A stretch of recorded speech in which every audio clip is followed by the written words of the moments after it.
तो चलिए आज बात करते हैं सन फार्मा के लेटेस्ट तिमाही नतीजों की। हम ये समझने की कोशिश करेंगे कि भारत की सबसे बड़ी दवा कंपनी की सेहत आखिर कैसी है। सीधे नंबर्स पर चलते हैं। सबसे पहली चीज जो नजर में आती है वो है ये बड़ा नंबर। सन फार्मा की सेल्स में साल दर साल 15.1% की जबरदस्त ग्रोथ हुई है। कमाल की बात यह है कि ये आंकड़ा मार्केट के अनुमानों से भी थोड़ा बेहतर था। तो पहली नजर में तो ये एक बहुत ही सॉलिड परफॉर्मेंस लगती है। पर जैसा कि अक्सर होता है, हेडलाइन नंबर्स पूरी कहानी नहीं बताते हैं ना। असल कहानी तो इन बड़े बड़े आंकड़ों के पीछे छिपी होती है। कुछ चीजें बहुत मजबूत हैं, लेकिन एक चिंता की बात भी है। तो ठीक है, शुरुआत अच्छी बातों से करते हैं। आइए जरा गहराई में उतरते हैं और देखते हैं कि आखिर कंपनी के कौन से हिस्से हैं जो इतना अच्छा परफॉर्म कर रहे हैं। तो सवाल ये है कि सन फार्मा का पैसा आता कहां से है। ये स्लाइड हमें दिखाती है कि ये एक ग्लोबल पावर हाउस है। भारत इसका सबसे बड़ा मार्केट है, जहां से करीब 1/3 कमाई आती है, और उसके ठीक पीछे है अमेरिका। और देखिए, भारत में सन फार्मा कोई छोटी मोटी कंपनी नहीं है, ये मार्केट लीडर है। उनका मार्केट शेयर 8.1% से बढ़कर 8.4% हो गया है। अब सुनने में शायद ये ज्यादा ना लगे, लेकिन इतने बड़े और कॉम्पिटिटिव मार्केट में ये एक बहुत बड़ी छलांग है। ये घरेलू बाजार में उनकी पकड़ को और भी मजबूत करता है। और ये चार्ट तो कमाल का है। ये दिखाता है कि वो सिर्फ बढ़ नहीं रहे, बल्कि पूरे मार्केट को बड़े अंतर से पीछे छोड़ रहे हैं। जहां पूरा इंडियन फार्मा मार्केट 1.2% के वॉल्यूम ग्रोथ पर था, वहीं सन फार्मा ने 6.3% की शानदार ग्रोथ दिखाई। ये बहुत बड़ा फासला है। लेकिन रुकिए, कहानी सिर्फ भारत तक ही सीमित नहीं है। रोमानिया, साउथ अफ्रीका और ब्राजील जैसे इमर्जिंग मार्केट्स में सेल्स 21.6% बढ़ी है। मतलब ये मार्केट्स भी कंपनी के लिए एक बहुत जरूरी ग्रोथ इंजन बन गए हैं।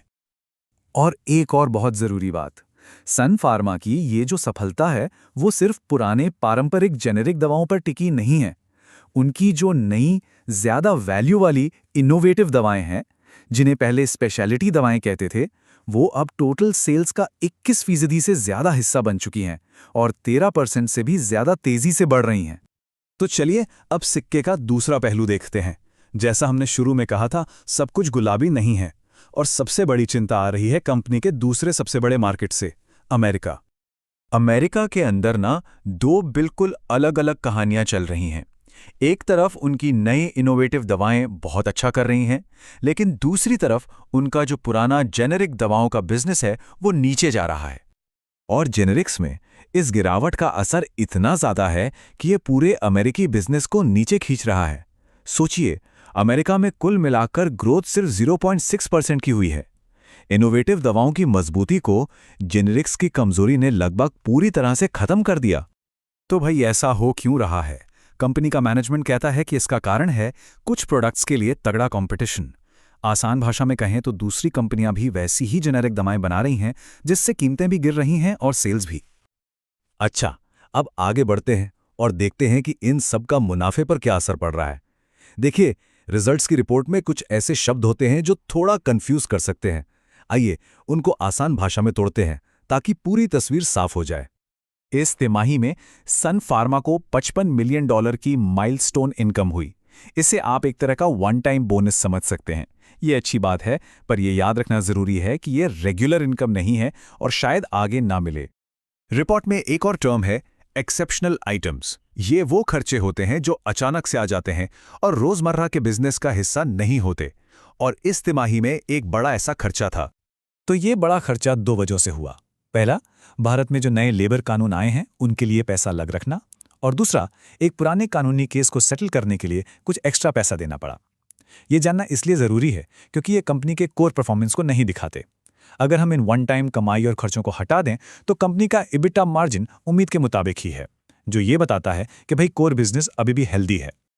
तो इन सब बातों को दिमाग में रखते हुए अब सवाल उठता है कि आगे क्या? सन फार्मा इन चुनौतियों से निपटने और ग्रोथ जारी रखने के लिए क्या प्लान कर रही है?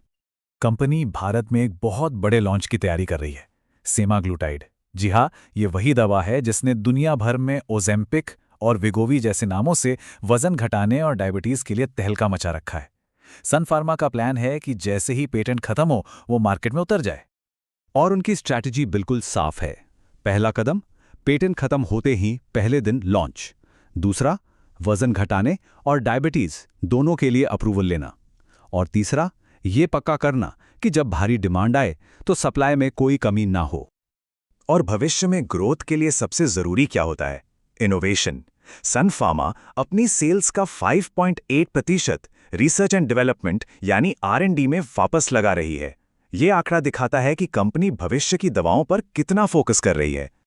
तो आखिर में हम इस एक बड़े सवाल पे आके रुक जाते हैं। सन फार्मा की कहानी में एक तरफ है जबरदस्त ग्रोथ वाले भारत और इमर्जिंग मार्केट्स, और साथ में है नई इनोवेटिव दवाओं से जुड़ी उम्मीदें। तो दूसरी तरफ है अमेरिका में जेनेरिक बिजनेस की सुस्ती। तो असली सवाल ये है, क्या सन फार्मा के नए इनोवेशन उसके पुराने जेनेरिक जख्मों पर मरहम लगा पाएंगे? खैर, इसका जवाब तो हमें आने वाला वक्त ही बताएगा।